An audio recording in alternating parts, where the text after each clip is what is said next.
Greetings, Earthlings. I'm still alive with part 5. Here's some more keyword abilities in this series. Starting off, we've got Exalted.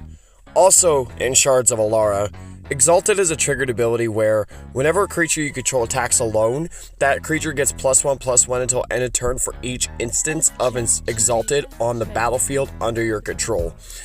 Creatures can have multiple instances of Exalted that will all trigger separately on attack, so they would stack. Next up, you've got Unearth. Still in Shards, Unearth returns a permanent to the battlefield and gives it haste, at the expense of the permanent being exiled at the end of turn or when it leaves the battlefield. It functions similarly to Flashback, providing a one-time effect that can be cast from the graveyard. However, Flashback only appears on instants and sorceries, whereas Unearth is strictly limited to permanent cards. Next, we've got another one of my favorites, Cascade.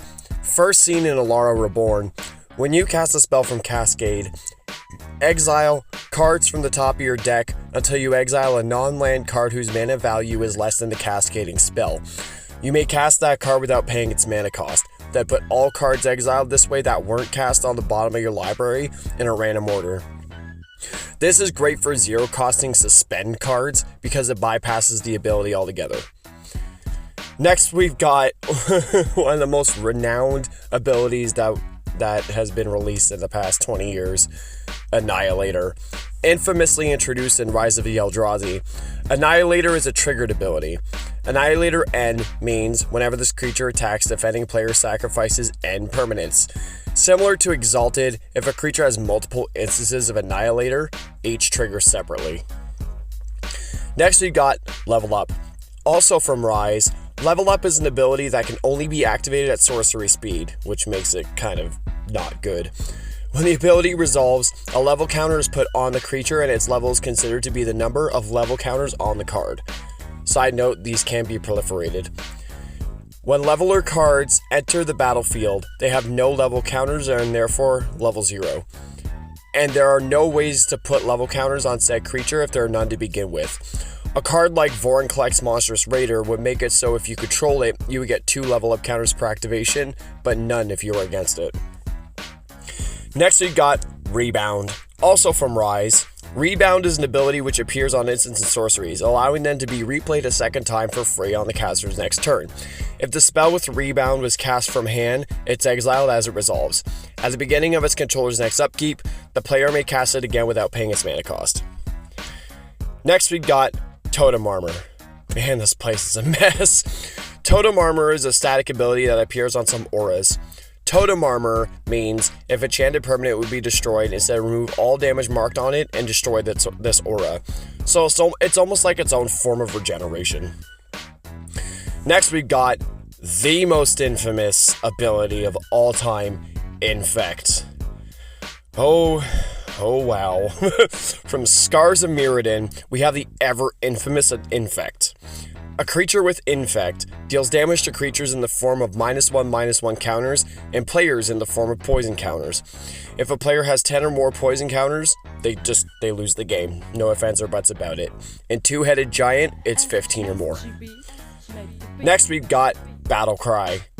What the fuck am I stepping in? Now in Mirrodin Besieged, Battle Cry is a triggered ability that gives +1/+0 bonus to each other attacking creature, thus being more or less an inversion of Exalted. And similar to Exalted, multiple instances of Battle Cry can be triggered separately. Next we've got Living Weapon. Gross. Living Weapon is a keyword ability for equipment cards. When a card with Living Weapon enters the battlefield, it creates a 0/0 black Phyrexian Germ creature token and attaches itself to it. Thus, living weapons are themselves creatures until they die or their controller chooses to upgrade a different creature, with the detaching of the equipment and killing the germ, as it is now a 0/0 creature. Due to state-based effects, it's put into the graveyard and ceases to exist. It's a really good ability in the sense of you're getting a 2-for-1 deal. Next we've got Standard All-Star Undying. Introduced in Dark Ascension, Undying's function is similar to Persist. If a permanent with Undying is put into a graveyard from the battlefield, it returns to the battlefield under its owner's control. However, unlike Persist, a creature with Undying returns to the battlefield with a +1/+1 counter on it, rather than the -1/-1 counter, unless it already had one or more of those counters on it when it died. If you give a creature Undying and Persist, then they would just, if a creature has both Undying and Persist and you have a sack outlet, that's an infinite loop. Next we've got Miracle, introduced in Avacyn Restored. Miracle provides an alternative cost for a card which can be used while drawing it if it's the first card drawn during a turn. The timing of casting it is similar to the timing of casting cards with Madness.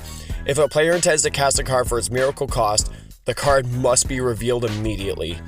Costs are paid when the effect causing the draw is finished and the triggered ability to cast it resolves. Next, because easily you could have multiple draws in a turn, and say you drew Miracle third or fourth time, you could just lie and tell the person that you drew it first, and they wouldn't know any better. I'm pretty sure that's a tournament rule. Next, we've got Soulbond, also in Avacyn Restored. When a creature with Soul Bond enters the battlefield, it could choose another unpaired creature you control. The creatures are considered paired with each other. The player may also choose not to pair with another creature, and then choose to pair with another creature under your control when that creature enters the battlefield. It's a May ability, pretty much. Usually, the creature with Soul Bond, as well as its pair, gain abilities or advantages with paired up. There are also other cards which look for paired up creatures. Creatures cannot become members of multiple pairs. However, if two creatures with Soul Bond pair up, they each provide their benefits to each other. It's like a way less complicated banding. Next, we've got another famous one, Overload. Jumping back into Ravnica, Overload provides an alternate, usually more expensive mana cost for a card, which can be used when casting it, and upon doing it, increases the effect of the card to each potential target. Next, we've got Scavenge. Consuming On. Scavenge is an activated ability that functions only while a card with Scavenge is in a graveyard. Scavenge cost means exile this card from your graveyard, put a number of +1/+1 counters equal to the power of the card you exiled on target creature. Activate this ability only anytime you can cast a sorcery. And that's why you don't really see that ability often, because sorcery speed abilities really aren't that good. Next, we've got Unleash. And we're just getting started here. Unleash is a keyword ability that allows a creature to enter the battlefield with a +1/+1 counter on it and stops it from blocking if it has a +1/+1 counter on it. It's good in aggro decks because you're probably not blocking with them anyway. Next, we got another one of my favorites, Cypher. Now on to Gatecrash. Cypher appears on some instants and sorceries. It represents two abilities. The first is a spell ability that functions while the spell with Cypher is on the stack. The second is a static ability that functions while the card with Cypher is in the exile zone.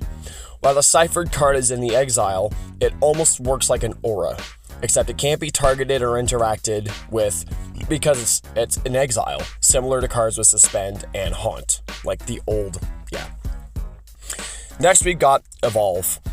Simply put, a creature with Evolve gains additional +1/+1 counters whenever another bigger creature enters the battlefield under the same player's control. If it has higher power or toughness, the creature will evolve and you'll get +1/+1 counters. Next, we got another good one that somewhat flies under the radar because of some of the cards it's attached to, Extort.